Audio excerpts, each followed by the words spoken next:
ఆర్మూర్‌లో BJP వాళ్ళు school టీచర్‌ని ఎందుకు కొట్టారు? ఆహ్, లాస్ట్ 2 డేస్ నుంచి 'భరత్ చంద్ర' అనేసి ఒక ఇంగ్లీష్ మీడియంలో ఒక లొల్లి నడుస్తుంది. ఇది నిజామాబాద్‌లోని ఆర్మూర్‌లో జరుగుతుందనమాట. సో, అక్కడ ఏం జరిగింది అన్నది చాలా మందికి తెలీదు. అంటే ఒక స్కూల్ టీచర్‌ని కొట్టేసిండ్రు, బీజేపీ వాళ్ళొచ్చేసి చెంపల మీద కొట్టేసిండ్రు అనేసి మాట్లాడుతున్నారు కానీ, యాక్చువల్లీ ఏం జరిగిందో అనేది మనం తెలుసుకోవాలి. ఎవరికైనా ఏ స్కూల్‌లో అయినా కూడా మన రాష్ట్రంలో కావచ్చు, లేకపోతే దేశంలో ఎక్కడైనా కావచ్చు, సెకండ్ లాంగ్వేజ్ అన్నది ఒకటుంటది.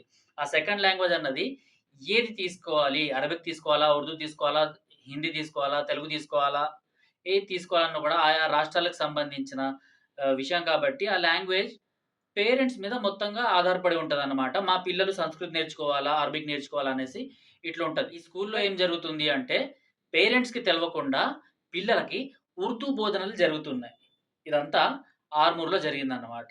సో, సోషల్ మీడియాలో వీడియోస్ వైరల్ అయినాయి. ఒక ప్రిన్సిపల్ ఎవరైతే ఉన్నారో, ఆ ప్రిన్సిపల్‌ని పట్టుకొని బీజేపీ వాళ్ళు కొట్టడం జరిగింది. ఆయన్ని ఫస్ట్ నిలదీయడం జరిగింది. ఆ తర్వాత కొట్టడం జరిగిందన్నమాట. ఆయన దగ్గర నుంచి ఎలాంటి ఆన్సర్స్ కూడా సరిగ్గా ఆన్సర్స్ రాకపోతే అప్పుడు కొట్టడం జరిగిందన్నమాట. అంటే మా పిల్లలకి నువ్వు ఇలాంటి అంటే కల్మా చదివిస్తున్నావు, నమాజ్ చదివిస్తున్నావు అండ్ ఉర్దూ నేర్పిస్తున్నావు. నీకంత గట్స్ ఏంటి అనేసి అడగడం జరిగిందన్నమాట. ఆ అడగడంలోనే ఈ ఎవరైతే పేరెంట్స్ ఉన్నారో పేరెంట్స్‌కి సపోర్ట్‌గా వచ్చిన బీజేపీ వాళ్ళు ఒక చెయ్యి వేసేయడం జరిగింది. ఆ తర్వాత పోలీసులు ఆయన్ని పక్కన తీసుకెళ్ళిపోయిన్రు. ఇదంతా జరిగిందన్నమాట. సో, మనం ఇక్కడ జరిగింది క్లియర్‌గా మనం చూసుకున్నట్టయితే, సో, ఇందాక మాట్లాడినట్టు ఏదైతే ఈ రాష్ట్రాలకు సంబంధించిన సెకండ్ లాంగ్వేజ్ అనేసి ఉంటది కదా! అది పేరెంట్స్‌ని అడిగి మాత్రమే ఆ సెకండ్ లాంగ్వేజ్ వాళ్ళు ఏం తీసుకుంటారో వాళ్ళ ఇంట్రెస్ట్‌ని బట్టి, వాళ్ళ మార్క్స్ షీట్‌ని బట్టి అంటే దేంట్లో ఎక్కువ మార్కులొస్తాయనేసి. ఇప్పుడు సంస్కృత్ చాలా మంది తీసుకుంటారు.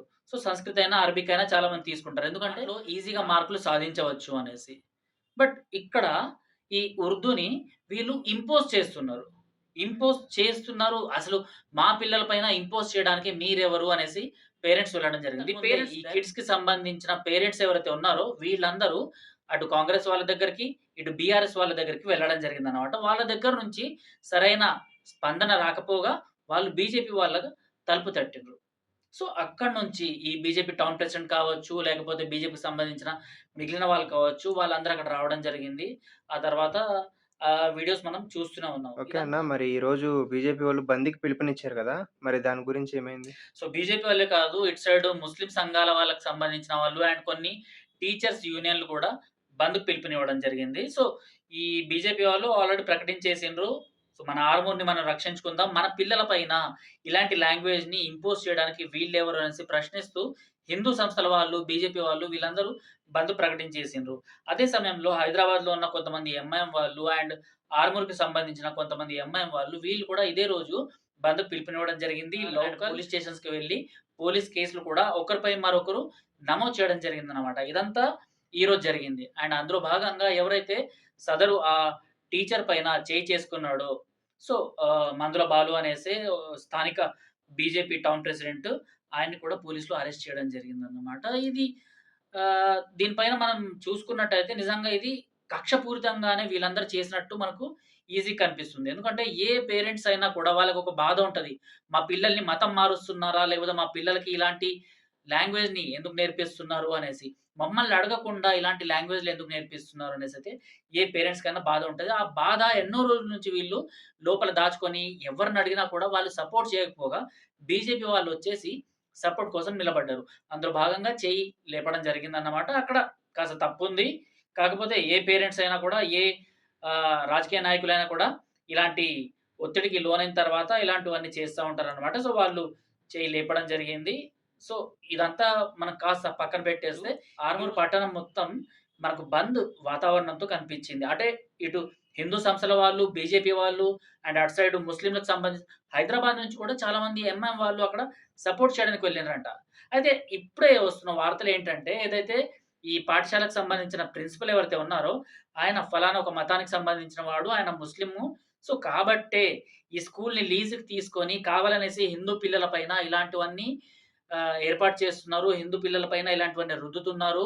వాళ్ళకి ఉర్దూ నేర్పిస్తున్నారు. కల్మా నేర్పిస్తున్నారు. అండ్ దాంతో పాటు నమాజ్ కూడా ఎలా చేయాలో కూడా ఆ పిల్లలకి నేర్పిస్తున్నారనేసి ఇప్పుడే ఒక న్యూస్ వచ్చింది. అండ్ అక్కడ పిల్లలకి సంబంధించిన ఒక వీడియో కూడా వైరల్ అవుతుంది. అంటే గత కొన్ని రోజుల నుంచి, కొన్ని నెలల నుంచి ఒక ఉర్దూ మేడమ్ వచ్చేసి మాకు ఉర్దూ ఇంపోజ్ చేస్తుంది. తను నేర్చుకోమని చెప్తుంది అనేసి ఈ పిల్లలు మాట్లాడడం జరిగింది. మనం ఎలాంటి కాలంలో ఉన్నామో అని ఒక్కసారి మనం ఆలోచించుకోవాలి. ఒకప్పుడు ఈ నిజాంలు ఎవరైతే ఉండేవాళ్ళో వాళ్ళు మన తెలుగు అయినా, మన హిందీ అయినా ఇవన్నీ నేర్చుకోవడానికి ఇక్కడ వీలు లేదనమాట. అంటే నిజాం కాలంలో ఈ తెలంగాణ, కర్ణాటక, మహారాష్ట్ర భాగస్వాములైనప్పుడు కన్నడ అంటే కర్ణాటక నుంచి కన్నడ, ఇటు మహారాష్ట్ర నుంచి మరాఠీ అండ్ మన తెలంగాణ నుంచి తెలుగు ఇవి నేర్చుకోవడానికి వీలు లేదనమాట. హిందీని కూడా ఇక్కడ నేర్చుకోవడానికి వీలు లేదు అని చెప్పేసాను. మీరు ఇవన్నీ నేర్చుకోవాలంటే కంపల్సరీగా ఉర్దూ నేర్చుకోవాలి అనేసి నిజాంలు కొన్ని ఫత్వాలు జారీ చేసిండ్రు.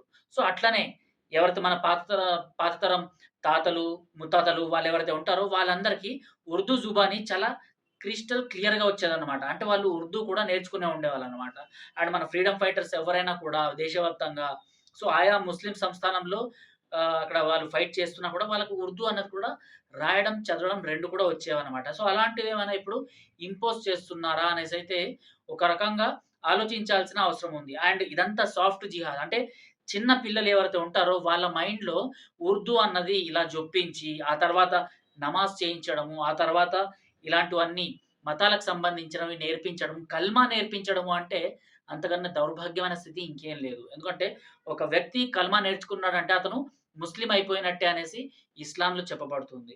అలాంటి కల్మాలు ఇక్కడ స్కూల్‌లో నేర్పిస్తున్నారు. మనం మొన్నటిదాకా చూసాము నిజామాబాద్‌లోని బోధన్‌లో ముస్లింల కోసం సెపరేట్ క్లాస్‌లను ఏర్పాటు చేసి, సో, అక్కడ ఆ ముస్లిం విద్యార్థులు ఎవరైతే ఉంటారో స్కూల్‌కి సంబంధించిన విద్యార్థులు, వాళ్ళక్కడ నమాజ్ చేసుకోవడానికి ఒక క్లాస్ కావాలి అనేసి ఎంఎం వాళ్ళు ఒత్తిడి చేసిండ్రు ఒక స్కూల్ మీద. బట్ అక్కడ క్లాస్‌నైతే ప్రిన్సిపల్ ఎవరైతే ఉన్నారో వాళ్ళు అంటే ఇవ్వలేదు. ఇలాంటివన్నీ జరిగినాయి.